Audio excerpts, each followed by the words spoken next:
con los terroristas.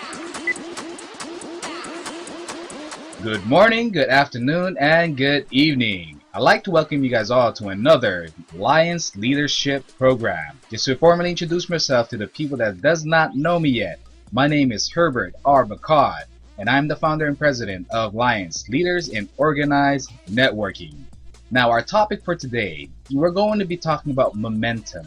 There's a lot of people that has a little misconception about momentum. They believe that momentum is basically just work and just keep on working and just keep on working. Well, that's not the fact. You have to have a deep understanding of momentum. Now let's try to understand momentum. Now let's say this is a successful networker. There is 4 levels of building a momentum. Now level 1 is set your mind. Level 2 is personal development. Level 3 is action and consistency. And level 4, repeat and duplicate. Now this sounds simple, but a lot of people doesn't even pass level 1 and 2. Sa level 1, dito yung set your mind. Na sa mga tao na hindi pa napapanood yung isang video ko, yung The Laws of Philosophy and Principle, I encourage you guys to watch it para maintindihan nyo yung level 1. Now yung level 1, you created even bigger dreams in your life.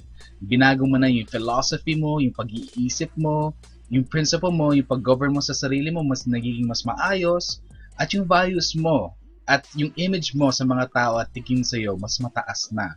And that being said, lahat yan, nagkaroon ka ng direction. Na yung level 2 is personal development. Dito sa personal development, kailangan mo matuto paano mag-present. Paano yung mga products, anong mga ingredients niya, ano mga benefits niya pag ginamit ng mga customer nyo, and you have to learn how to talk to people. You also have to listen to audiobooks and read. Now dito sa level 1 at level 2, dito na nakuha yung phrase na earn while you learn. Pero problema lang kasi sa daming networkers dyan, sa level 1 pa lang, hindi na sila matapos-tapos, hindi nila maset yung mind nila.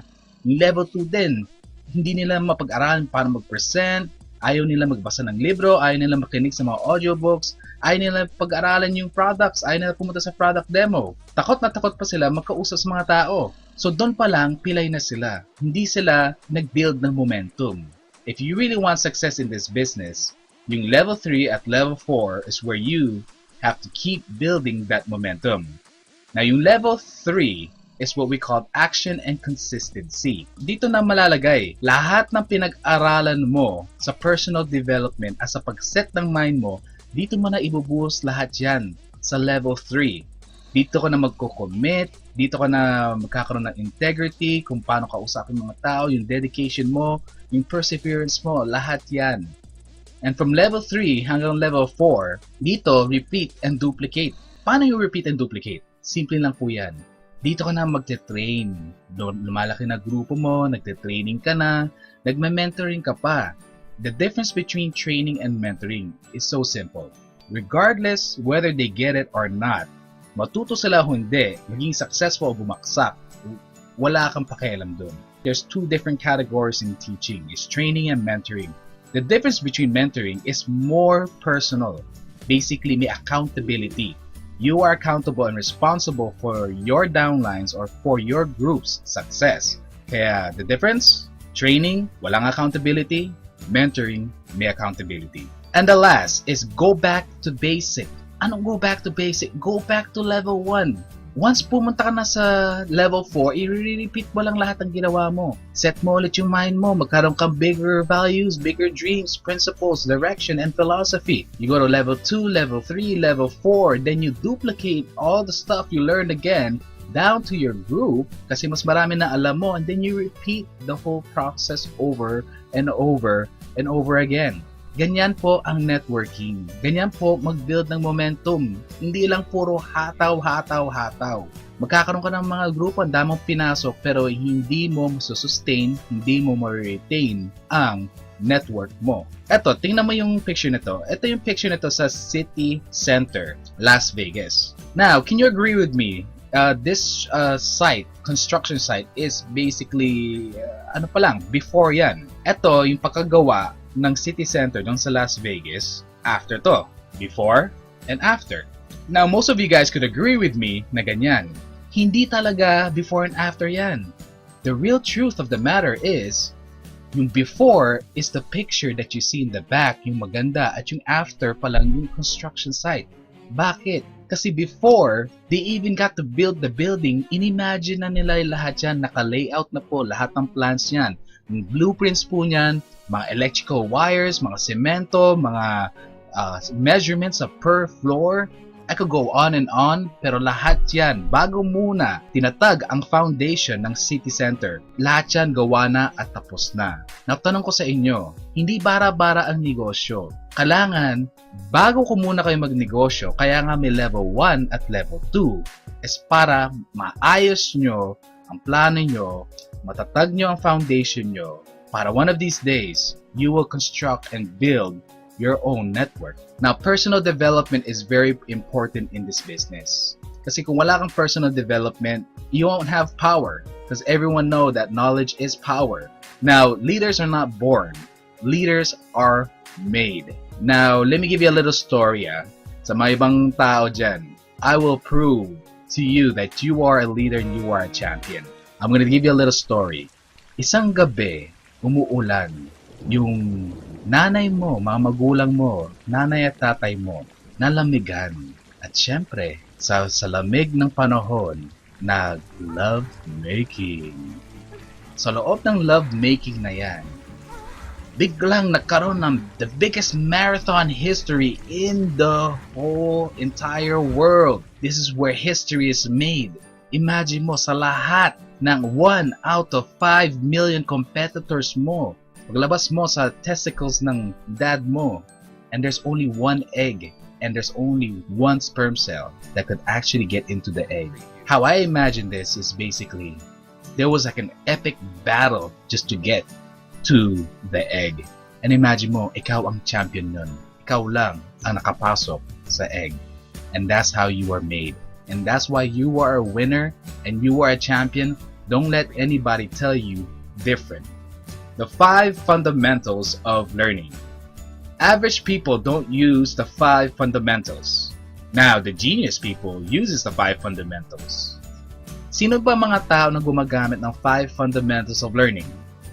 Let me give you a little glimpse kung sino mga tao gumagamit ng 5 fundamentals of learning.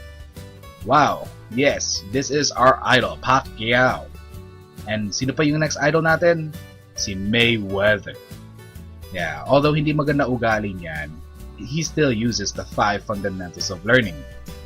And ang dami-dami pa sa buong mundo ng mga successful people at yung mga well-respected people all over the world. It's never too late to learn something new. Anyone can be a genius in anything as long as they use the 5 fundamentals of learning. Want to learn the secret of being a genius? What is the 5 fundamentals of learning? Ito na, sasabihin ko na sa inyo. The 5 fundamentals of learning is, the first one, interest and passion. Dito, pwede na tayo mag-debate dito eh. Maraming nagsasabi sa akin, yes, as long as you're interested and as long as you have that passion, that's all you need para maging successful in learning or maging successful in the stuff you want to learn. Pero tanong ko sa inyo, bakit marami dyan? May interest naman sila sa paglangoy, sa pag-ride ng bike. Hanggang basic lang alam nila. Hindi na sila natuto higher than that kasi may kulang. Sabi mga tao kasi, yung kulang kasi niya is, which is the second part, is confidence and courage. Yan sigurado na magiging successful ang tao. Pero may kulang pa yan eh. Kasi ang daming tao pa rin, kahit malakas na loob at may courage, nagiging intermediate lang ang knowledge at skill nila dun eh. Tapos sinasabi mga tao, Hindi. Gusto ko bawin. Hindi lang interest, passion, at confidence or courage. May practice and action. Ayun. You have to be careful with practicing what you learn. Kasi maraming magsasabi sa akin, practice makes perfect. Sa mga tao nag-agree dyan, mali po kayo. Kasi practice don't make perfect. Practice makes permanent. So if you practice the wrong stuff, then you will master doing the wrong things. Kaya be careful what you practice, be careful what you read. Marami naman dyan, maraming action. Araw-araw nagpa-practice. Gabi-gabi. Pero, sa totoo lang, they don't explore things. that will make them better. Now, there's interest, passion, confidence, courage, practice, and action. And the fourth one is lifestyle and habit. Kaya mga tao hindi naging successful sa ginagawa nila kasi wala sa lifestyle nila at sa habit nila. And the fifth and last one is the sense of urgency. Kailangan nyo po ng sense of urgency, meaning live like there's no tomorrow, dream like you live forever. Here's one thing na kailangan nyo maintindihan. What is the 5 guaranteed things in life? Number 1 is death. Number 2 is tax. Number 3 is sickness. Number 4 is unexpected events. And number 5 is God's love. No matter how you look at it, guaranteed po yan. We're all gonna die. We just don't know when. We all get taxed. Lahat ng tao nagkakasakit. Ano ba yung mga unexpected events na yan? Yun yung mga, na-accident si ganito o natasalisod ka, natapilok ka, hindi ka makapasok. So, ibig sabihin nun, hindi ka sasweldo sa araw na yun. We all have God's love. Now, you see, these 5 guaranteed things in life, alam natin, nandyan yan in the future. Pero hindi natin alam kung kailan. But all we know na every day that passes by, we're getting closer and closer and closer to these 5 guaranteed things in life. Now, let me ask you something. Are you prepared for death? Are you prepared for your taxes? Are you prepared when, in the case of when you get sick or your family gets sick? Mga unexpected events at unexpected expenses mo. Prepared ka na ba lahat doon?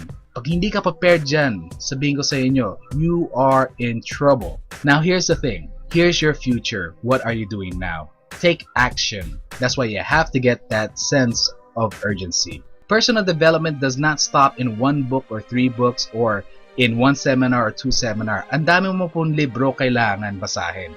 Personal development is a continuing study in making yourself a better person and getting yourself all the right skills and knowledge. Now you know the formula of successful learning. Pwede ka na maging genius. Just follow the 5 fundamentals of learning, and I can guarantee you, if you really follow it by heart, you could become a genius in whatever you are doing. Now, let me tell you a story about Michael Jordan. Ang dami nagsasabi sa kanya na genius siya. He was a born good basketball player. For all the people that doesn't even know his history and his story, alam mo ba si Michael Jordan? Yung high school siya nag-basketball. So sobrang hindi siya magaling mag-basketball. Natanggal siya sa basketball team. Marami siguro magugulat ngayon. Ano? Natanggal si Michael Jordan sa basketball team niya sa high school? Yes ma'am and yes sir. Pero from that point on, si Michael Jordan talagang pinuso niya yan. Ginawa niyang personal yan. Instead of nag-give up siya, nagmukmuk siya, araw-araw nagpa-practice yan. Every day, every night, any chances he gets, nagpa-practice siya mag-dribble, mag-shoot, nagpa-practice siya mag-basketball. And I'm gonna tell you something, Michael Jordan has the heart of a champion. Parang nasabi ni Michael Jordan it doesn't matter if you win as long as you give everything in your heart. Now that's an amazing success story. Michael Jordan. In a nutshell, just before we end this training, to understand your momentum in network marketing, there's 4 levels you have to know. Number 1 is set your mind. Number 2, personal development, action, consistency, and repeat and duplicate. So remember to follow those steps and don't try to get ahead of yourself because everything takes time. Building stuff takes time and success takes time. Sa mga bago sa networking dyan, mag-focus lang kayo sa level 1 at level 2. Pag nakapag-pass na kayo sa level 1, level 2, get into level 3 right away and level 4. Repeat and duplicate. Nagpapasalamat naman ako ulit sa mga tao na nanonood ng video training nito and stay tuned for more training videos on Lions Leadership Program. Ako ulit si Herbert R. Bacad and I'd like to say good morning, good afternoon, good evening to you guys all and may you guys all have a wonderful day and God bless.